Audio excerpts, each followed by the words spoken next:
Latinoamérica vivió un año cargado de acontecimientos.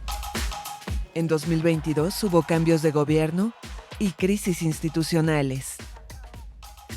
Los fenómenos meteorológicos tampoco dieron tregua en la región, donde cada vez son más recurrentes. El año empezó sombrío para Perú. En enero, el vertido de casi 12,000 barriles de petróleo frente a la costa central del país causó la muerte de una cantidad indeterminada de peces, aves y mamíferos marinos. El desastre es considerado la peor emergencia medioambiental registrada en el país. En Petrópolis, una región montañosa cerca de Río de Janeiro, una tormenta devastó barriadas enteras y causó más de 200 muertos. Según las autoridades, fueron las peores lluvias en el municipio desde 1932. A lo largo del año también hubo corrimientos de tierras, muertes y desplazados en otras regiones como Paraná, Minas Gerais o Santa Catarina. En Venezuela, las lluvias provocaron un deslave que cubrió el pueblo de Las Tejerías en el este del país, matando al menos a medio centenar de personas. Y en Centroamérica, la tormenta Julia dejó medio centenar de muertos y miles de hectáreas de cultivos dañados. En América del Sur, debido al aumento de las lluvias, las famosas cataratas del Iguazú llegaron a registrar un caudal casi 10 veces mayor al habitual. En el terreno político fue un año de cambios en varios países. En Chile, Gabriel Boric se convirtió a los 36 años en el presidente más joven del país. Llegó con la promesa de un estado de bienestar y la meta de convertir a Chile, según sus palabras, en la tumba del neoliberalismo. 6 meses después de asumir, Boric se enfrentó a uno de los momentos más difíciles: el abrumador rechazo a una constitución, producto de un largo proceso iniciado en la revuelta social de 2019. El mandatario se comprometió a impulsar un nuevo proceso constituyente que comenzará en mayo de 2023.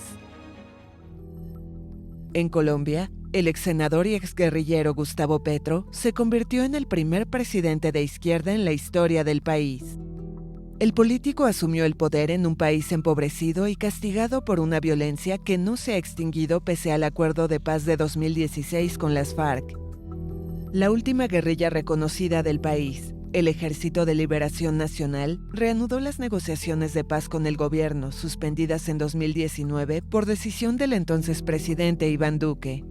La primera ronda terminó en diciembre con anuncios de liberación de rehenes y acciones humanitarias, pero sin acordar un alto el fuego. En el plano diplomático, Venezuela y Colombia normalizaron sus relaciones. Los dos países reabrieron la frontera al paso de vehículos de carga tras 7 años de cierre parcial y 3 de prohibición total, y anunciaron la reapertura total a partir de 2023. Brasil también dio un viraje político. Tras una elección muy polarizada, el expresidente de izquierda Luiz Inácio Lula da Silva se impuso en un balotaje al derechista Jair Bolsonaro, que buscaba la reelección. Muchos bolsonaristas no aceptaron la derrota y bloquearon durante días carreteras en todo Brasil, causando trastornos, tensión y riesgo de desabastecimiento. Pero el Tribunal Superior Electoral ratificó el triunfo de Lula, que vuelve al poder por tercera vez.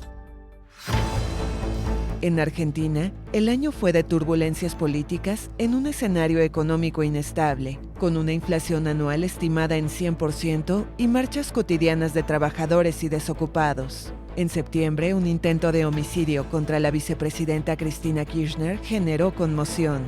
Tuvo lugar cuando un hombre armado se coló entre los seguidores que la esperaban a las puertas de su casa para respaldarla en un juicio en su contra.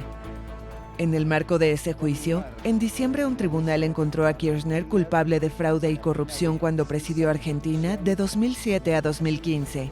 La condenó a 6 años de prisión y la inhabilitó para ocupar cargos públicos de manera perpetua. Pese a la decisión, Kirchner no irá a prisión por contar con fueros. La vicepresidenta atribuyó el fallo a una mafia judicial que opera en su contra. Mafia judicial. En Perú, una nueva crisis institucional. Asediado por el Congreso y la Fiscalía, que lo acusaban de corrupción en su entorno político, en diciembre el presidente Pedro Castillo anunció la disolución del Congreso. Pero sus ministros renunciaron y las Fuerzas Armadas y la policía no lo apoyaron, mientras que el Parlamento ignoró su decisión y lo destituyó. Rápidamente, los congresistas juramentaron a la vicepresidenta Dina Boluarte como jefa de Estado y Castillo fue detenido. Ecuador volvió a estar marcado por protestas indígenas por el alto costo de vida y declaraciones de estados de excepción en varias provincias debido a la violencia. En junio, el Congreso rechazó una petición de destitución del presidente Guillermo Lasso, acusado de provocar conmoción interna por las protestas indígenas. Además, el país volvió a ser escenario de violentas masacres en distintos centros carcelarios, convertidos en centros de operaciones de bandas criminales vinculadas al narcotráfico. La violencia también llegó a la Amazonía con un caso que tuvo repercusión internacional: el asesinato del periodista británico Don Phillips y del activista indígena Bruno Pereira. La policía señala como principal hipótesis que fueron asesinados por una banda de pescadores ilegales, actividad que era combatida por Pereira, especialista de la Fundación Nacional del Indio y defensor de los derechos indígenas. En Nicaragua, crisis entre la Iglesia Católica y el gobierno de Daniel Ortega. La tensión aumentó tras la detención del obispo de Matagalpa, Rolando Álvarez, quien fue acusado de conspiración. Este año, el gobierno expulsó al nuncio apostólico Valdemar Sommertag y legalizó la Asociación Misioneras de la Caridad de la Orden de la Madre Teresa de Calcuta y cerró varios medios católicos, entre ellos el canal de televisión de la Conferencia Episcopal. Más de 200 opositores han sido además detenidos en el marco de la crisis política en la que está sumida Nicaragua desde las protestas opositoras de 2018. Entre los detenidos hay 7 antiguos candidatos presidenciales. En la frontera de México y Estados Unidos, la crisis por la llegada de migrantes continúa. Según datos oficiales, el número de migrantes venezolanos, cubanos o nicaragüenses que intentan cruzar la frontera terrestre de Estados Unidos aumentó un 149% con respecto a octubre de 2021.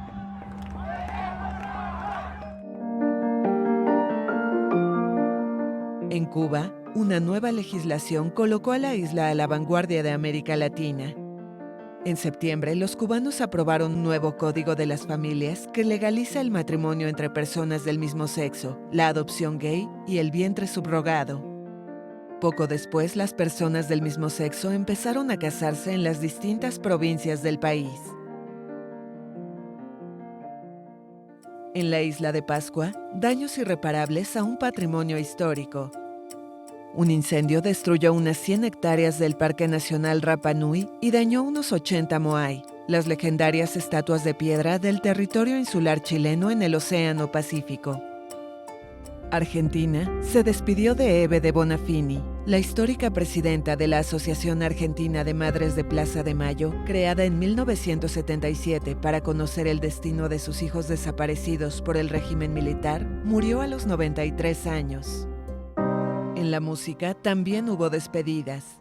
Los brasileños dijeron adiós a Gal Costa, una de las grandes voces de Brasil que murió a los 77 años. También falleció a los 79 años el cubano Pablo Milanés. El cantautor y fundador de la nueva trova cubana fue despedido por una multitud en Madrid, donde vivía desde 2017.